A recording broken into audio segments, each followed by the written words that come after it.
Good morning, everyone. Thank you for joining us. The webinar will commence shortly and will be recorded. So I'll just give everyone maybe 1 or 2 more minutes if there's any latecomers and for everyone to settle in.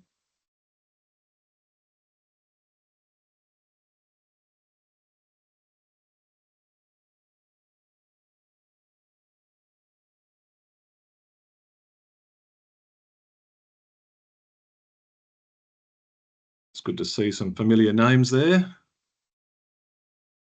Some I haven't seen for a while.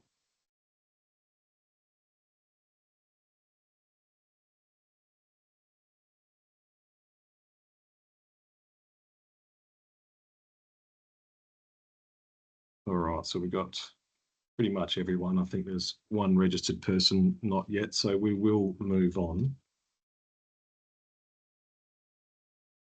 So yes, as I said, good morning and welcome. Thanks for taking the time out of your day to join this webinar. As an introduction, my name's Matt Pays and I'm part of the cybersecurity team here at Intra and also a consultant for Southern Cyber. Most of my day and nights, unfortunately, is spent working with businesses across Adelaide and across Australia, helping them to navigate the complex and fast-moving cybersecurity landscape and improving their cybersecurity posture. We focus on compliance, but we don't just do it to tick compliance boxes. We're here to make sure that security actually enables their growth. So I'm excited to say today that we are bringing this webinar to you in partnership with Huntress. Now, Huntress are a valued and strategic partner of ours here at Intra. They've got boots on the ground visibility into what's actually happening there in the wild, which we find pairs perfectly with the strategic and practical approach that we bring here at Intra across both our security consulting, compliance and managed services side of the business. So the team at Huntress truly understand what modern cyber threats look like, and today they'll provide a closer look at some threats actively targeting businesses like yours and ours, not hypothetical scenarios, but real-world evidence-backed insights from their frontline threat operations. From an agenda perspective, I'll start by setting the scene, briefly going through some current threat trends we're seeing across Australia, particularly how they're impacting SMBs. And then I'll hand the baton over to Iggy from Huntress, who will break down several recent real-world incidents they've investigated, highlighting how attackers are actually getting in, what they're doing inside, and most importantly, how they are being detected and stopped. So these are going to be practical, relevant examples, and I think you'll find them a real eye-opener if you haven't seen this level of attacker tradecraft before. We'll try and keep it practical and relevant. You can put any questions into the chat or Q&A section along the way. Also, we will have some time for some questions at the end, so feel free to jot down anything that comes to mind as we go. So with that being said, let's dive into the state of cyber threats across Australia right now. So what we're seeing in Australia, particularly over the past 12 months or so, is that our cyber threat landscape is shifting, as it often is. It's not just about headline making ransomware attacks on big names anymore, the ones we see in the media. It's about targeted phishing, credential abuse, business email compromise, and the misuse of legitimate tools already inside our networks. So these are techniques that we're seeing being used right now across businesses of all sizes and all sectors. So Australia continues to be a high value target for ransomware groups, especially across healthcare, finance, legal, professional services, etc. A couple of big ones, Lockbit and Black Cat, still making waves globally, even despite huge takedown efforts on them. We've also seen an uptick in the manner in which they do ransomware. So there's a lot of what they call now double and triple extortion tactics, where attackers aren't just settling on encrypting your data anymore. So let me just elaborate on that a little bit, what double and triple extortion tactics are. So triple extortion ransomware is sort of the latest modern cyber attack technique where the criminals don't just lock your data. They're applying pressure from multiple angles in various ways. So traditionally, extortion being the first one, this is where they encrypt your data, making it inaccessible unless you pay a ransom, right? This is your traditional ransomware tactic that's been around for a long time.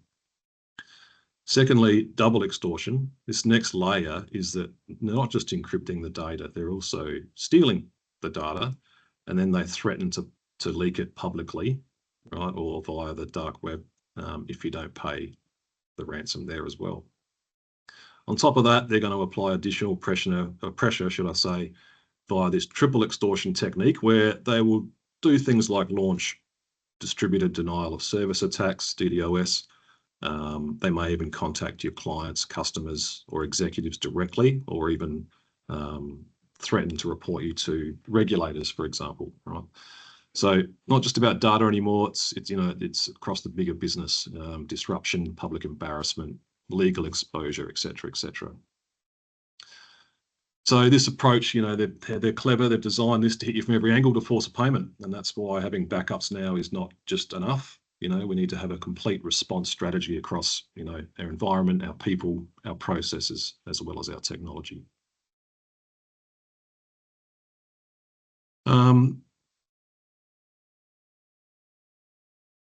Attackers know that Australian SMBs often lack enterprise-grade defences. They also know that we are among the top wealthiest nations per capita in the world. Along with lack of dedicated security staff or advanced tooling, this is making us quite susceptible and a high target. Some of the basics: poor patching, MFA coverage, still quite prevalent in Australia.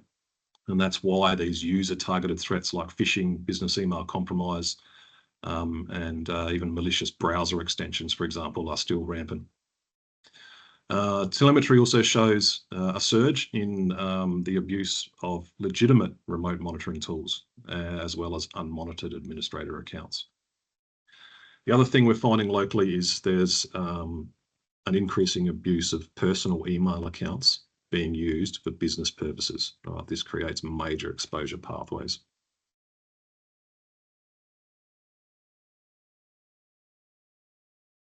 Now, advanced persistent threat groups tied to foreign states, once again, have been observed targeting Australian critical infrastructure and supply chain partners. Although it may not feel relevant to small businesses, to have a threat from a nation state threat actor, but they're often the entry point these days into bigger targets, us being SMBs, that is.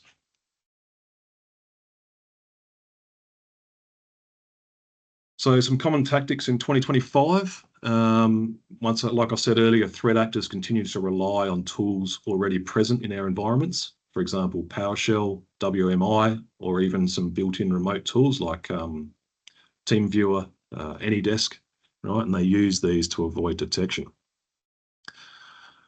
Credential stuffing and reused passwords is quite big. This is where attackers will use stolen username and password combinations from previous breaches and then try them across multiple services, right? Because many people reuse passwords, this often leads to easy access to other business systems or personal systems without triggering any alarms.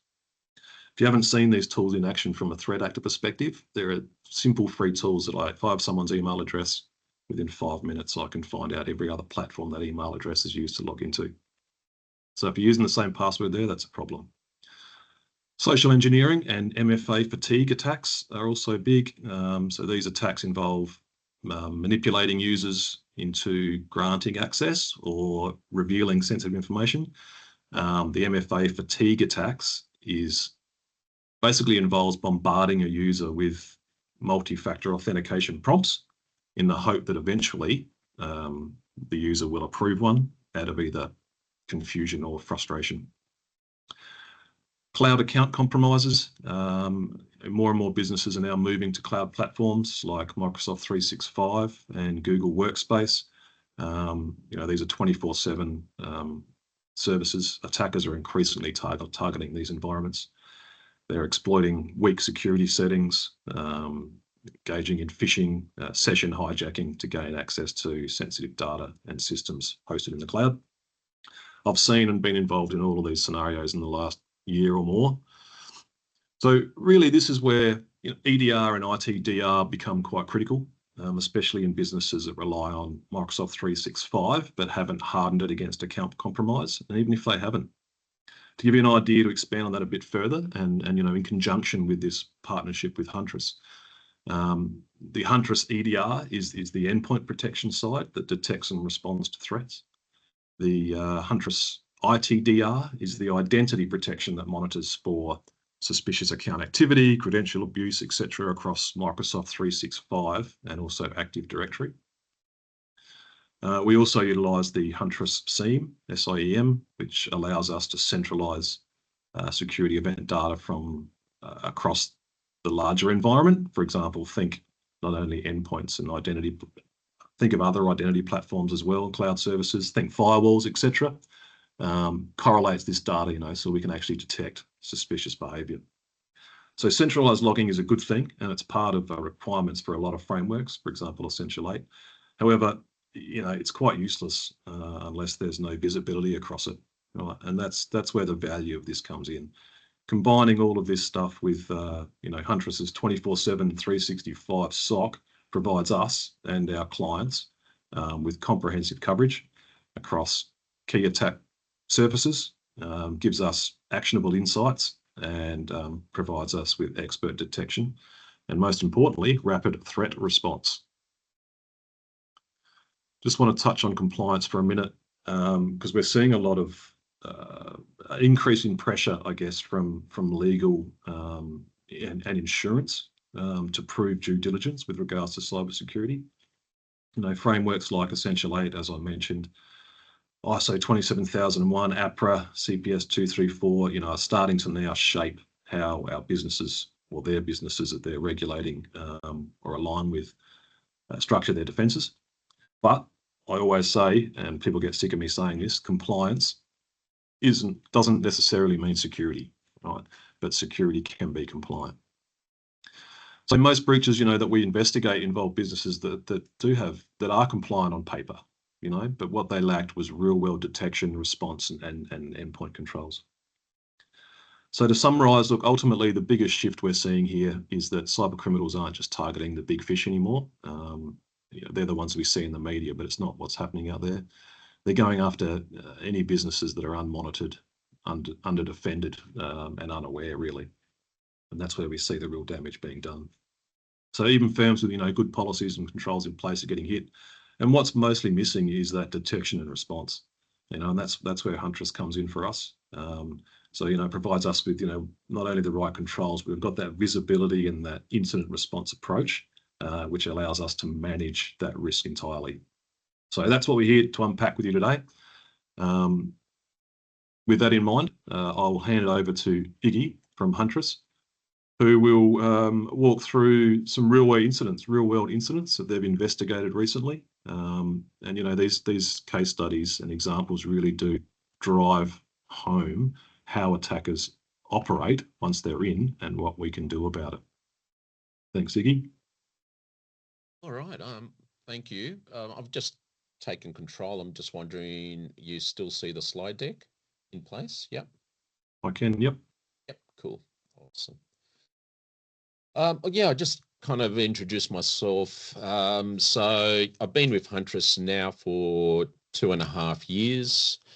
My career started in actually electronics design engineering with Alcatel Australia, where I had a cadetship, fun times. What happened then was I could see just a bit of a shift in the market, and predominantly security and cybersecurity was really beginning to take off. And I've worked for vendors such as Digital Equipment Corp. I'm not too sure if any people are familiar with them. McAfee, I think everyone's quite familiar with McAfee, Zscaler and Netscope. And have a little furry cat and love my kayak fishing. And in the winter months, I do a lot more rock fishing. So it's just going to start and just introduce what Huntress is and what we do. And it's great that you've given us a very good introduction into the Huntress platform, but effectively there's 4 products, and those 4 products are managed EDR. And again, that's just to protect your endpoint. Managed ITDR, and that's all about securing your Microsoft 365 identities. And then we have what we call security awareness training, managed SAT, and that's really just to provide training, for your employees in that sense. And then managed SIEM, and SIEM just stands for Security Incident Event Management, and effectively it's just to really enhance compliance and visibility. And it's all underpinned by a 24/7 security operations center. And it's based in Australia, the UK, and US. And just we provide that expert monitoring and response. I think I've gone a bit too far. So every year we release what we call our threat report, and I'm just going to touch on some statistics based on some of our findings, and just provide also some examples of actual real examples of particular industries that have, where we've seen some of those problems around threat actors and how they actually operate today. So I think we've touched on ransomware quite well. And again, it's not just encrypting your data anymore. It's about that double tap or triple tap. So effectively, what they're looking for is not just encrypting your data, but also stealing your data and also threaten to publish it out on the internet if a ransom's not actually paid. So some of the statistics, if we just break it down, we can see 1/4 of those particular threats are info stealers. And info stealers is just exactly what it means.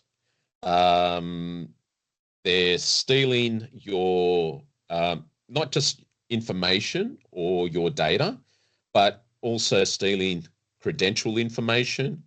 We've seen incidents where a vast incident where we've seen users actually create a password file. And in that file, they have their credentials, their passwords to particular cloud applications. And again, we always recommend a password manager to have in place for those type of situations. But as we start tracking down, you can also identify ransomware about, as it states, 9.5% of what we've seen in the marketplace, with our customer base.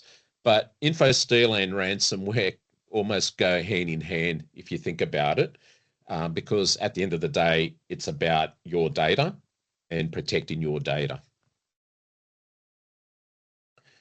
So I'm just going to go straight into some additional statistics that from our threat report. And, if you think about the perimeter today, your perimeter is your identity.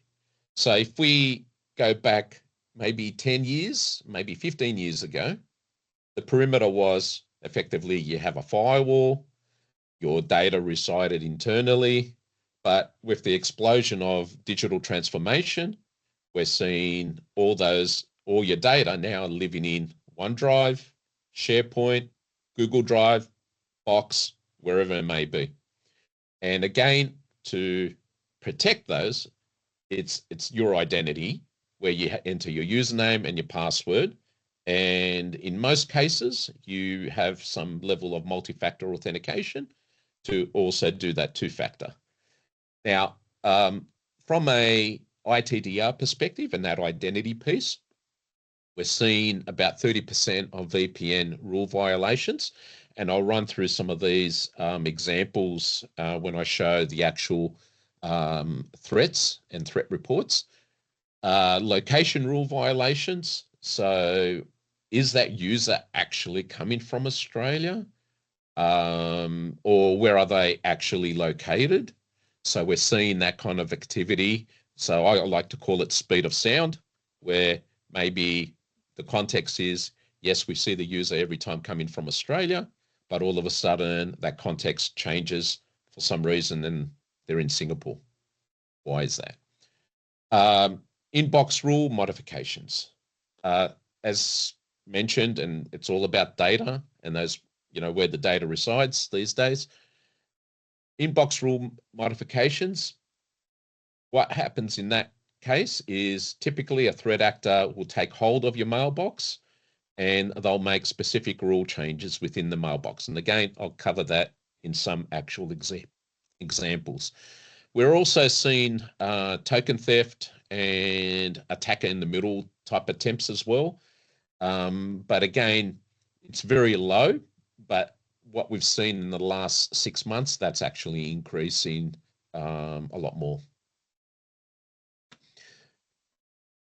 Just go here.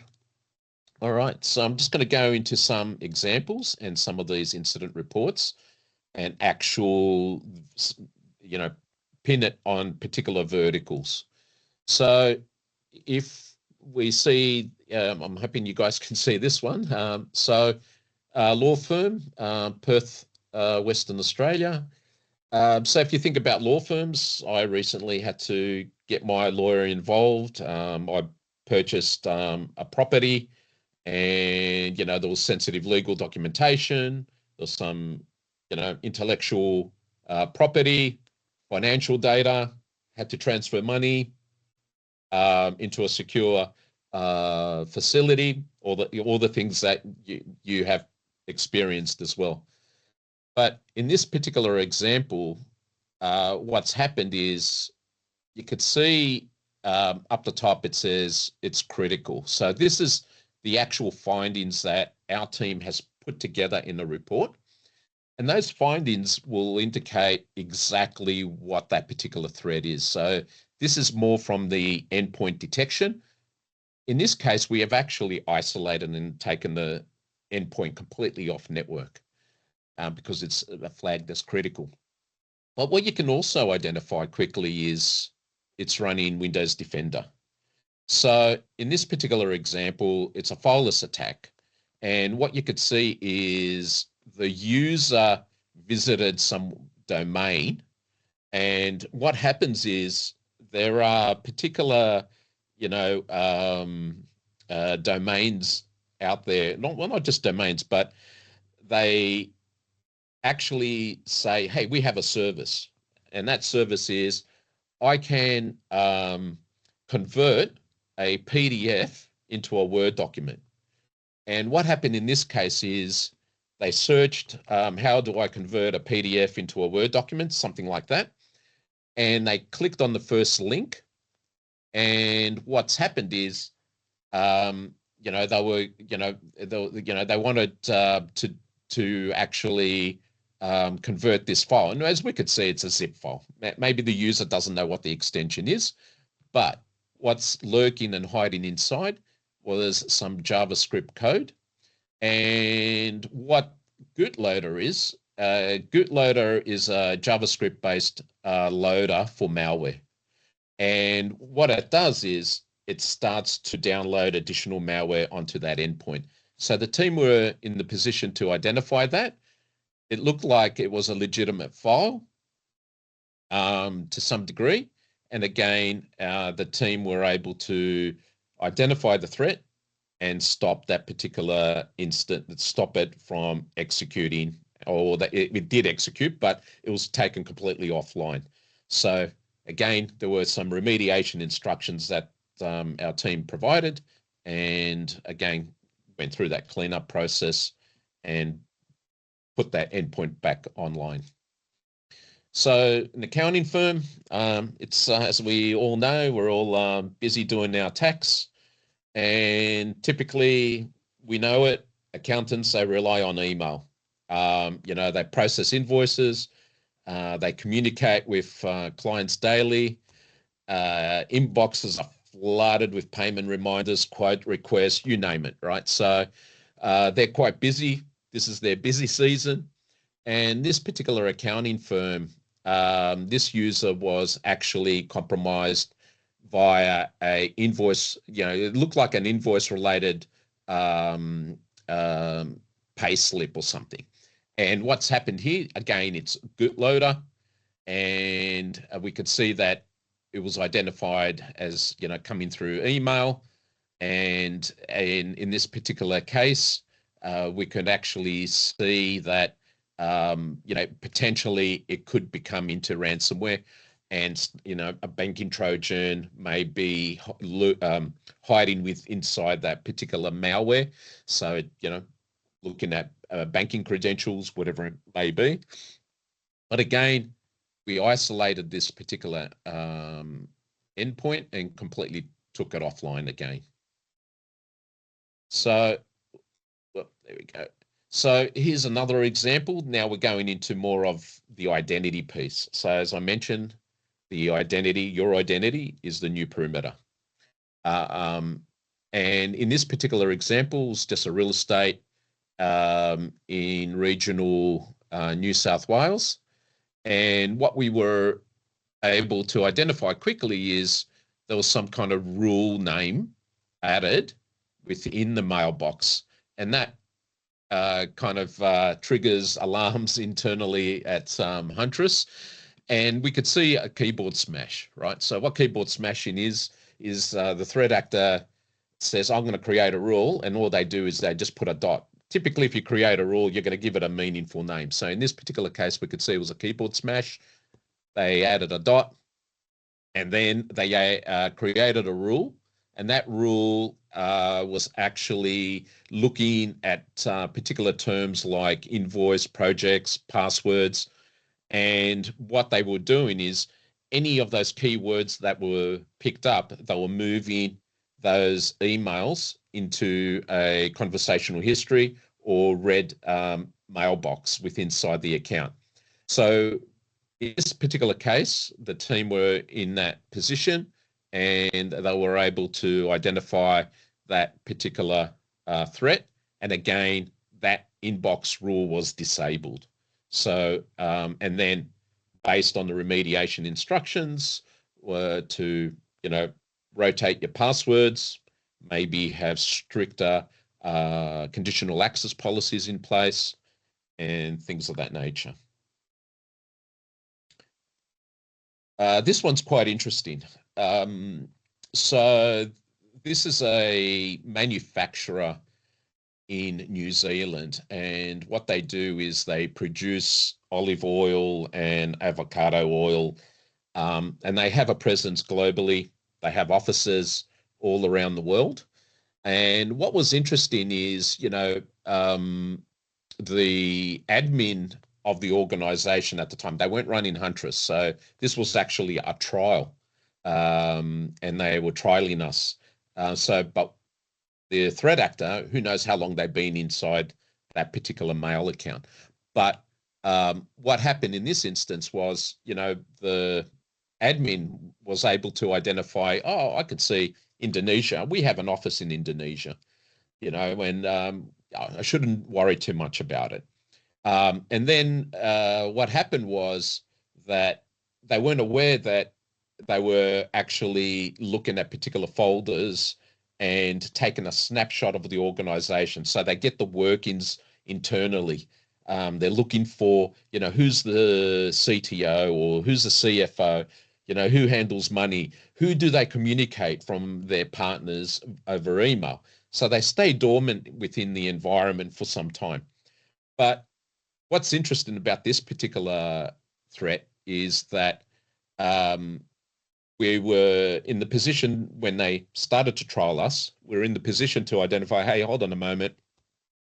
We're seeing unusual patterns occurring and some context coming from Indonesia. And most likely, if you look further down here, is that a user typically uses Outlook to read their email. This looks very, very suspicious in the sense of the user logging in via Azure SDK and some kind of script running, right? So that's very unusual. And again, the team were in the position, they found it and disabled the account.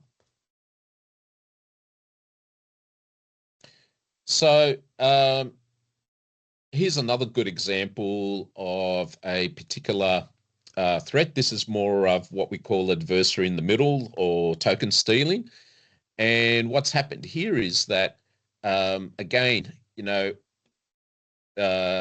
authentication attempts were made without using multi-factor authentication. So to access this particular mailbox, it was predominantly just a username and a password, no MFA. And again, a threat actor, as I mentioned about that threat report, and we see those VPN connections, typically a threat actor will use and hide their tracks over a VPN. And we were in the position to identify that as NordVPN. And again, in this particular use case, we could see that there was some level of token theft. So in other words, they were sitting in the middle, they grabbed the credentials, and then they logged into the user's mailbox. And what we've done here is we just provided those additional remediation instructions and some guidance and say, hey, great idea to have MFA enabled, maybe some, additional policies or geo-blocking type policies in place, anything to help kind of mitigate some of these issues. But what's happened here is that since they were actually compromised, and again, we've isolated the account, now what we do is we provide some recommendations based on our security awareness training. And when we identify that it's a particular user, effectively, you can actually send a learning plan of this type of attack, and the user will do that additional training and understand those type of issues and problems that occur when it comes to your identity. And again, this one's going out just to that particular user, but also if you wanted to, you can send it out to the organization itself. That's it from my side, and I hope that's informative and it's helped out to understand some of these particular areas that we see of particular threats. Yeah, thank you very much, Iggy. Once again, thanks everyone for joining. We'll hang around for a bit here. If you've got any questions you want to ask either myself or Cameron or Iggy, please do. Otherwise, of course, go and enjoy the rest of your Thursday.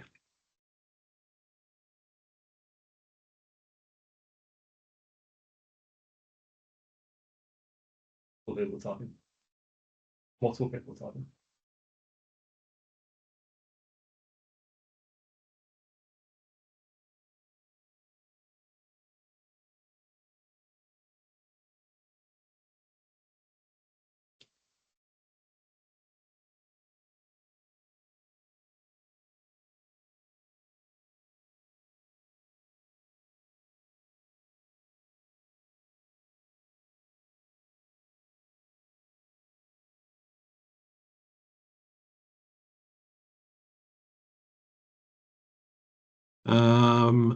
Alex, what do you mean by AI?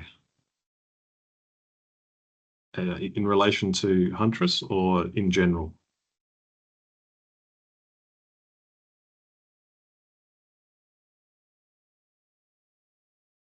There are some security companies out there that use AI. If we can certainly take that offline if you want to have a chat more so around that. Ashley, to what link are you referring to?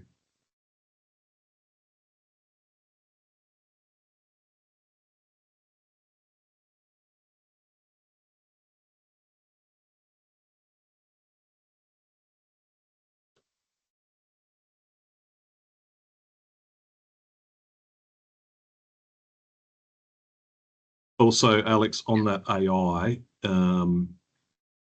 Iggy might jump in here, but Yeah, the Huntress, for example, yeah, I was you go, just going to Iggy. jump in on that. So, it's a human-led SOC, 24/7. There is some AI capability behind it, but everything is reviewed by a human as well. And that just keeps the false positives down really, really low. And it's less than 1%. It's about 0.7% of what our false positives is. So hence it's the human element. So yeah, let's call Huntress it also do a actual. lot of Yeah. Huntress I also was do a just lot of filtering of data too, don't you? To reduce white noise so that human capability is much more efficient. That's right, correct. So it's you know, every signal, every detection that comes through the SOC is actually, based on that signal, a further investigation's done. And part of that further investigation, depending on the severity, as I said, it's very important to have that human element. As I mentioned, we do have some level of AI capability in there for, kind of eliminate a lot of the noise, but the actual threats themselves, the big ones, they all touch a human. Ashley, I think you're referring to the security awareness training Yeah. slide. Yeah.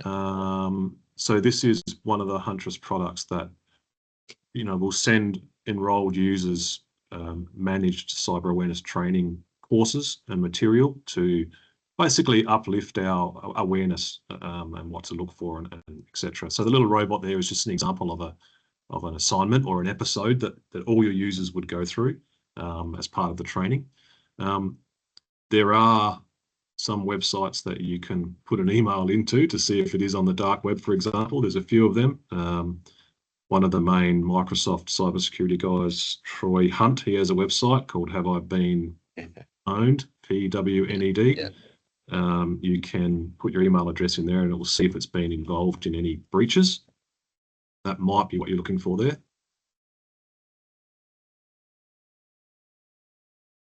Thank you.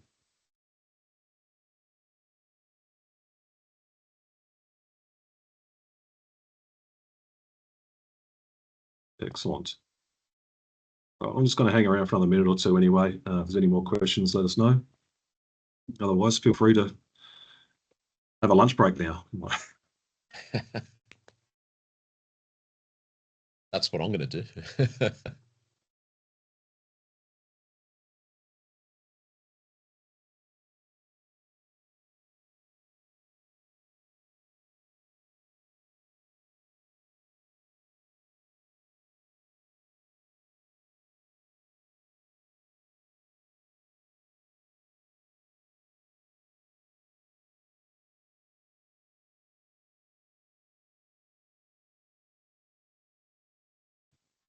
All right, we'll just finish it up there. Thanks everyone for joining. And if you need any more information, contact us here at Intra, and we'll also send out a follow-up email.